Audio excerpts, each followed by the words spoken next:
অরুণী গ্রাম নামক গ্রামে সুনীল নামে এক চাষি ছিল। সেই চাষি তার একমাত্র স্ত্রী রীতাকে নিয়ে সেই গ্রামে বাস করত। সুনীল ছিল অনেক বোকা প্রকৃতির, কিন্তু তার স্ত্রী রীতা ছিল অনেক বেশি বুদ্ধিমান। কিন্তু রীতা আজ তার স্বামীর উপর অনেক বেশি রেগে আছে, কারণ সুনীলের বোকামির জন্য তার একমাত্র পিতৃ সম্পদ আজ সে হারিয়ে ফেলেছে। তখন রীতা তার স্বামীকে উদ্দেশ্য করে বলে, তোমার মাথায় কি ঠাকুর একটুও বুদ্ধি দেয়নি? এই কাজ করার আগে তুমি আমায় একবারও জিজ্ঞাসা করেছিলে? তুমি জানো তোমার ঘটে বুদ্ধি নেই, তাহলে কেন তুমি এসবে জড়াতে গেলে? তোমার বোকামির জন্য আজ আমরা আমাদের শেষ সম্বলটাও হারিয়ে ফেললাম। এখন খাবো কি, পরবো কি? এখন তো আমাদের না খেয়ে মরতে হবে। আসলে কিছুদিন আগের কথা, সুনীল তার জমিতে চাষ করছিল, আর ঠিক তখনই সেইখানে আসে তাদেরই গ্রামের প্রধান। তখন সে সুনীলকে বলে, কি হে সুনীল চাষা, তা চাষবাস কেমন চলছে? এই তো প্রধান সাহেব, ঠাকুরের আশীর্বাদে ভালোই চলছে। আমার এই জমি ছোট হলেও এই জমিতে অনেক ভালো ফসল হয়, সেটা দিয়ে অনেক ভালোভাবে আমার চলে যায়। আপনি কেমন আছেন প্রধান সাহেব? হ্যাঁ, ঠিকই বলেছিস, আমি ভালো আছি। আচ্ছা সুনীল শোন, আজ রাতে আমার বাড়িতে একবার আসিস তুই। তোর সাথে কিছু কথা আছে। আর শোন, লুকিয়ে আসিস, কাউকে কিছু বলার দরকার নেই, এমনকি তোর বউকেও কিছু বলার দরকার নেই। বুঝতে পেরেছিস? ঠিক আছে প্রধান সাহেব, আপনি কোনো চিন্তা করবেন না, আমি ঠিক রাতে লুকিয়ে আপনার বাড়িতে চলে যাব। এই কথা বলে সুনীল আবার তার কাজে লেগে যায়, আর প্রধান ও তার সাথে থাকা লোকটি সেখান থেকে চলে যায়। তারপর প্রধান যখন তার বাড়ির উদ্দেশ্যে যাচ্ছিল, তখন তার সাথে থাকা লোকটি তাকে জিজ্ঞেস করে, প্রধান সাহেব, আপনি সুনীল চাষাকে কেন বললেন ও যাতে লুকিয়ে আপনার বাড়িতে আসে, আর ওর বউ যাতে কিছু জানতে না পারে? তুইও কি গাধা নাকি রামু, ওই সুনীল চাষার মতো? তুই জানিস না সুনীলের বউ রীতার মাথায় কত বুদ্ধি? ওর ওই বুদ্ধির জন্যই তো এতদিন ধরে আমি সুনীলের জমিটি নিজের করে নিতে পারছি না। যতবার কিছু না কিছু পরিকল্পনা করছি, ওর বউটা ভেস্তে দিচ্ছে। কিন্তু এইবার আমি আর কোনো কাঁচা কাজ করব না, এইবার তীর তার নিশানায় ঠিকই লাগবে। এখন চল। প্রধান সাহেব, আপনার কি মনে হয় সুনীল চাষা ওর বউকে কিছু না জানিয়ে এখানে আসবে? আমার কিন্তু মনে হয় না। আসবে রে আসবে, এইবার যে ফাঁদ পেতেছি তাতে ওই সুনীল চাষাকে সেই ফাঁদে পড়তেই হবে। তারা যখন এইসব ব্যাপারে কথা বলছিল, তখনই সেখানে সুনীল চাষা আসে। তাকে দেখে প্রধান তখন চুপ হয়ে যায়। সে তখন সুনীলকে দেখে তার উদ্দেশ্যে বলে, আয় আয় সুনীল, তোর জন্যই অপেক্ষা করছিলাম। তা আমি যা বলেছিলাম তাই করেছিস তো? কাউকে কিছু বলিসনি তো তুই যে এখানে আসবি এই ব্যাপারে? না প্রধান সাহেব, কাউকে কিছু বলিনি, আর বউকেও কিছু জানায়নি।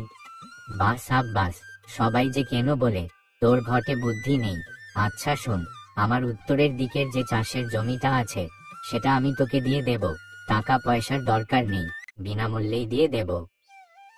কি বলছেন প্রধান সাহেব, সত্যি আপনি ওই বিশাল জমি বিনামূল্যে আমাকে দিয়ে দেবেন? সুনীলের মুখে এই কথা শুনে তখন সেই প্রধান তাকে বলে, হ্যাঁ রে, এই প্রধান কখনো মিথ্যে বলে না, কিন্তু একটি শর্ত আছে আমার। কি শর্ত প্রধান সাহেব? তোর যে জমিটা আছে ওইটা আমাকে দিয়ে দিতে হবে। কিন্তু প্রধান সাহেব, বউটা তো আমার বাবার শেষ স্মৃতি, ওইটা আমি আপনাকে কিভাবে দিব বলুন? সুনীল এই কথা বললে তখন সেই প্রধান মনে মনে বলে, তীরে এসে যাতে তরি ডুবে না যায়। এই হাদারাম তো দেখছি নিজের মাথা খাটাতে শুরু করেছে, না কিছু একটা করতে হবে। তখন প্রধান সুনীলকে উদ্দেশ্য করে বলে, আরে শুন, তোর ওই জমির থেকে আমার জমিটা অনেক বড়। তুই কি আমার উত্তরের জমিটা দেখিসনি? ওই জমিতে চাষ করলে তোর আরো বেশি ফলন হবে, তুই আরো বেশি পয়সা আয় করতে পারবি। দেখ, আমি তো এই গ্রামের প্রধান, তাই আমি তোদের সবার ভালোই চাই। সত্যি বলছেন আপনি প্রধান সাহেব? আমি ওই জমিতে চাষ করলে আরো বেশি টাকা উপার্জন করতে পারবো? হ্যাঁ রে, আমি সত্যি বলছি। এই প্রধান কখনো কাউকে মিথ্যা আশা দেয় না। ঠিক আছে প্রধান সাহেব, আমি আমার জমির সব ফসল কেটে নিই, তারপরে আপনাকে দলিলটি এনে দেব। এইবার অনেক বেশি ফসল হয়েছে, তাই কাটতে কিছুদিন সময় লাগবে। সুনীলের মুখে এই কথা শুনে তখন প্রধান মনে মনে বলে, ভেবেছিলাম জমিটা এইবারের ফসল সহ হাতাবো, না থাক বেশি ঘাটাতে গেলে যদি উল্টে বিপরীত কিছু হয়ে যায় তাহলে তো আবার মুশকিল। তখন প্রধান সুনীলকে উদ্দেশ্য করে বলে, আচ্ছা ঠিক আছে, তুই তোর জমির ফসলগুলি কেটে নে, তারপরে দলিলটা আমাকে দিয়ে যাবি। আর শুন, এই ব্যাপারে তুই আর আমি ছাড়া যাতে অন্য কেউ জানতে না পারে, তোর বউও যাতে জানতে না পারে। ঠিক আছে, এখন যা তুই। ঠিক আছে প্রধান সাহেব। এই কথা বলে সুনীল তখন সেখান থেকে চলে যায়।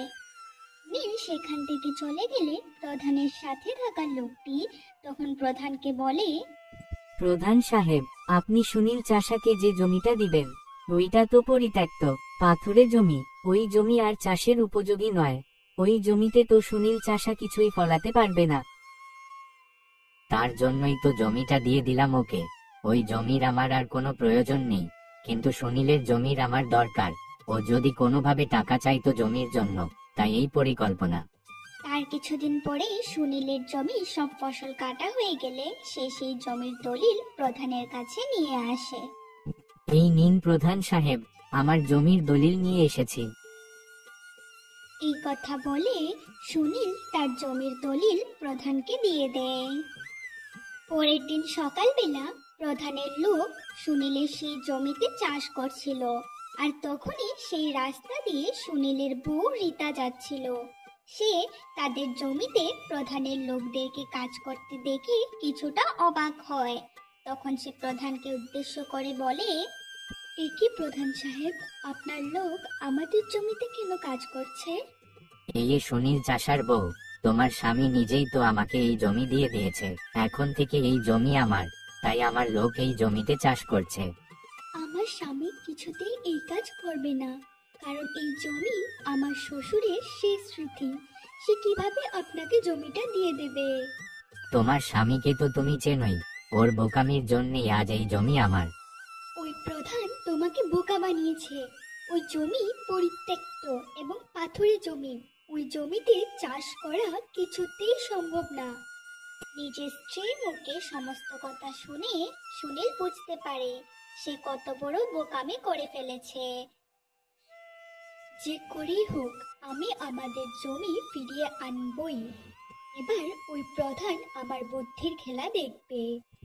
সেদিনই বিকেলবেলা রীতা বাজার করতে যাচ্ছিল, কিন্তু পথে সে একটি বৃদ্ধ মহিলাকে বসে থাকতে দেখে। তাই সে সেই বৃদ্ধ মহিলাটির কাছে যায় এবং তাকে সে জিজ্ঞেস করে, আপনি কে বুড়িমা?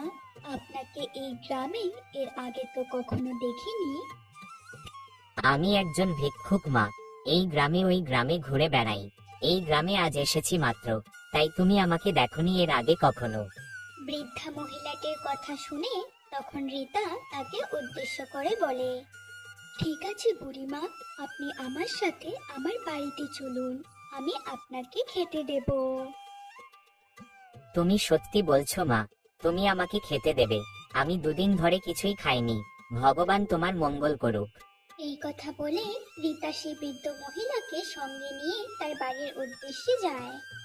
বাড়িতে নিয়ে গিয়ে রীতা সেই বৃদ্ধ মহিলাকে খাবার খেতে দেয়।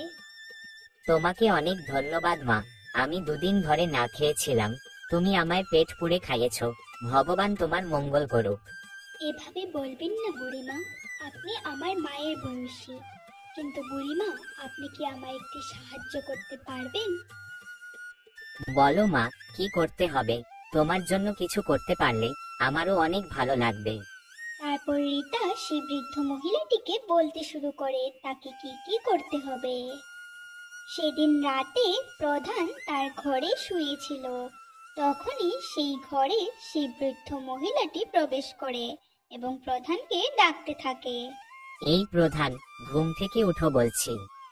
প্রধান মহিলাটির ডাক শুনে ঘুম থেকে জেগে ওঠে এবং ঘরে এক অচেনা মহিলাকে দেখে সে কিছুটা অবাক হয়। কে আপনি? এত রাতে আমার ঘরে? আর আপনি আমার ঘরেই বা কিভাবে প্রবেশ করলেন? আর রামুই বা কোথায়? ও থাকতে আপনি এখানে কিভাবে এলেন? প্রধান সাহেব, আমি ভূতের সাধক। আমি জানি আপনি যে জমিটা নিয়েছেন সেটা অভিশপ্ত। আপনি ওই জমি ছল করে নিয়েছেন। ঘোর বিপদ হবে আপনার। ওই জমি অভিশপ্ত? হ্যাঁ, অভিশপ্ত। আমি অতীত ভবিষ্যৎ সব জানি। ওই জমি 100 বছর আগে থেকে অভিশপ্ত। যে ওই জমি ছল করে নেবে তার উপর নেমে আসবে ঘোর বিপদ। আর আমি সব জানি। তুই এই গ্রামের এক সহজ সরল কৃষককে বোকা বানিয়ে তার জমি হাতিয়ে নিয়েছিস। তোর এই কাজের জন্য মৃত্যু পর্যন্ত হতে পারে। আমায় বাঁচান মা, আমি মরতে চাই না।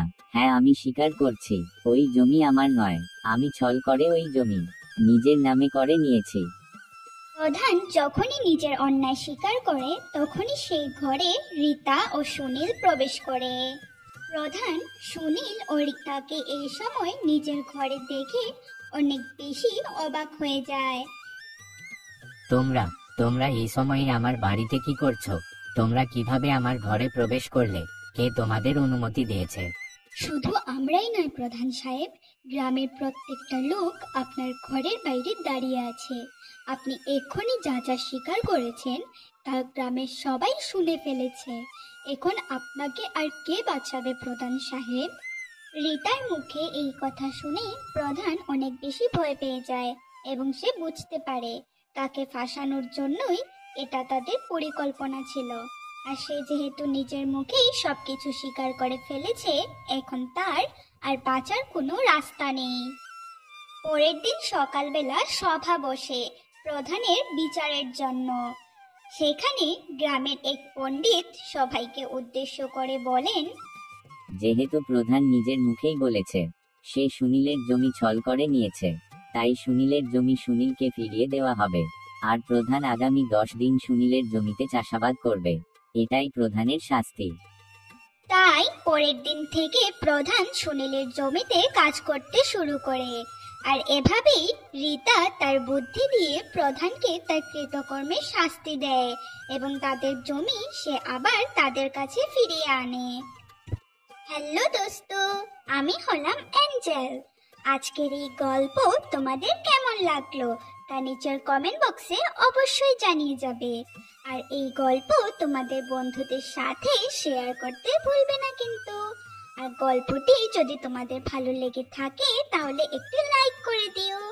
প্রতিদিন এমন মজার মজার গল্প পেতে আমার এই স্টোরি বক্স বাংলা চ্যানেলটিকে সাবস্ক্রাইব করে দিও। আজকের জন্য টাটা।